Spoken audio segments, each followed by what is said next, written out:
Bonjour à tous, on est le dimanche 7 juillet 2019 et donc voici une nouvelle petite vidéo du potager. Aujourd'hui je voulais vous parler un peu des surfaces de potager parce que c'est une question qu'on m'a déjà posée, notamment pour ceux qui veulent se lancer. Donc moi ce que j'ai tendance à conseiller c'est de commencer petit quand on débute, dans la mesure où c'est vrai que ça fait quand même du boulot, notamment au début pour la mise en place et puis après pour la suite, le développement.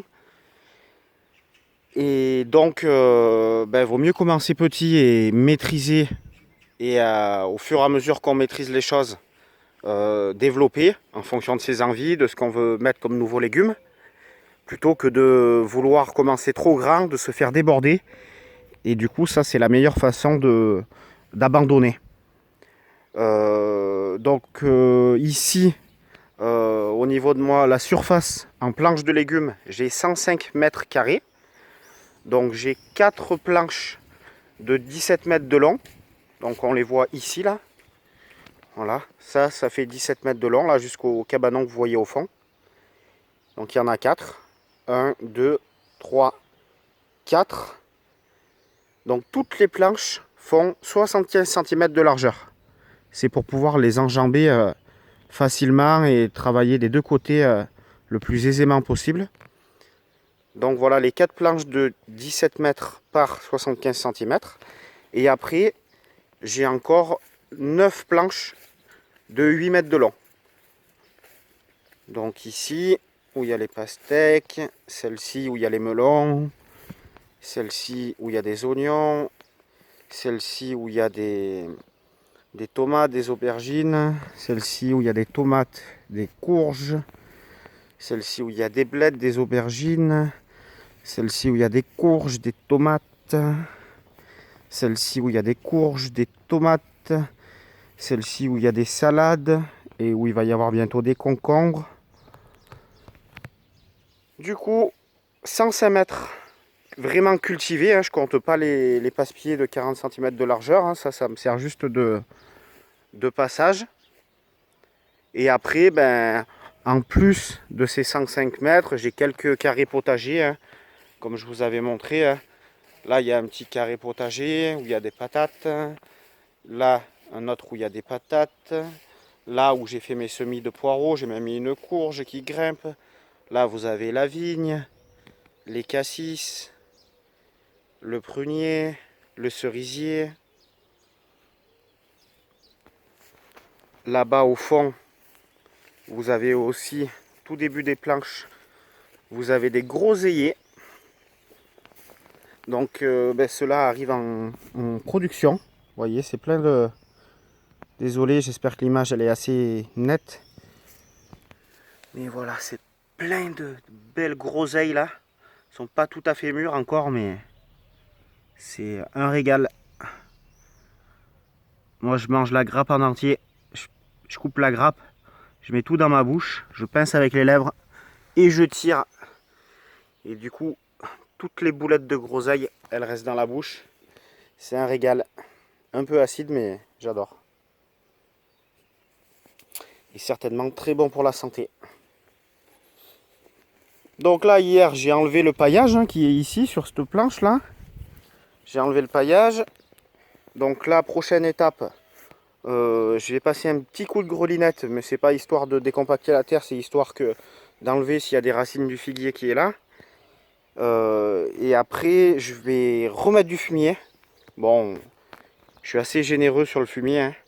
Et ensuite, je vais repiquer les petits plants de concombre qui sont prêts à repiquer. Donc je vais installer une structure avec des poteaux, un grillage, pour pouvoir faire grimper les concombres.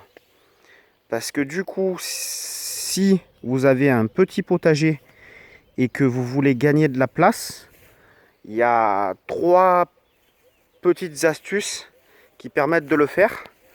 Alors la première astuce qui permet des gains de place au potager, c'est travailler sur la verticalité. Donc souvent on travaille le jardin que sur la dimension horizontale. Mais si on arrive à exploiter aussi la verticalité, ça permet des gains de place assez importants. Comme là, vous voyez par exemple cette courge là. J'ai décidé de la faire grimper sur le grillage. Et si cette courge, elle grimpait pas sur le grillage, ben ça voudrait dire qu'elle me prendrait pratiquement toute une planche au sol comme ça. Donc là, le fait de faire grimper la courge sur le grillage, comme ceci, ben ça me libère de l'espace pour planter. Bon, ben là, ici, c'est du melon. Voilà, j'ai fait la même chose pour les haricots et les concombres. Comme vous voyez ici, là, ça, c'est un concombre qui va grimper sur le grillage. Pareil, le concombre, j'aurais pu faire le choix de le laisser au sol et de le laisser ramper au sol. Hein. Il m'aurait fait une production de concombre aussi. Mais j'ai préféré les faire grimper, ce qui me permet de gagner de la place, par exemple ici, pour mettre des choux. Donc quand c'est possible, sur les légumes grimpants, on peut s'amuser à les faire grimper ou à les tutorer, comme par exemple les tomates. Vous voyez là par exemple les courges, je les ai pas, celles-ci je les ai pas fait grimper, donc regardez l'espace que ça prend au sol. Et là vous voyez déjà une petite courge, ça doit être une courge pépo. Donc les courges ont bien explosé là, c'est bien. Donc ça c'est la première astuce, travailler sur la verticalité, faire grimper les légumes, les tutorer comme les tomates. La deuxième astuce, donc c'est mélanger les légumes et densifier au maximum. Donc pour cela, il faut avoir un sol riche, un sol vivant, bien amendé, parce que du coup ça va puiser pas mal d'énergie dans la terre. Mais bon, moi ici c'est le cas, hein.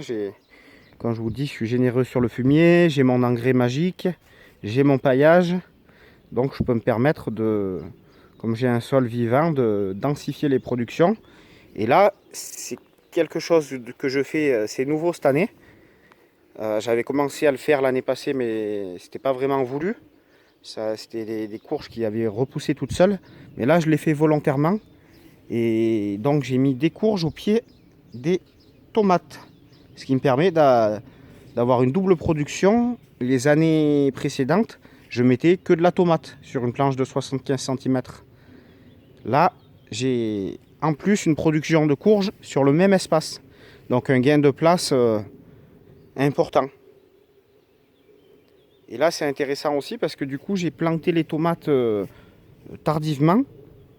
Et du coup, elles n'ont pas eu trop le temps de grimper par rapport aux courges. Et donc, c'est un peu un test, voir si les tomates arrivent à s'en sortir, à sortir la tête des courges pour pouvoir continuer leur croissance, ou si elles vont être un peu étouffées par les courges. Donc ça, on va voir ce que ça donne au niveau de cette planche avec association courge-tomate. J'ai encore fait beaucoup de courges cette année. Je pense qu'il va falloir que je réduise un peu les courges parce que après je me fais un peu, pas déborder, mais disons que j'en ai de trop.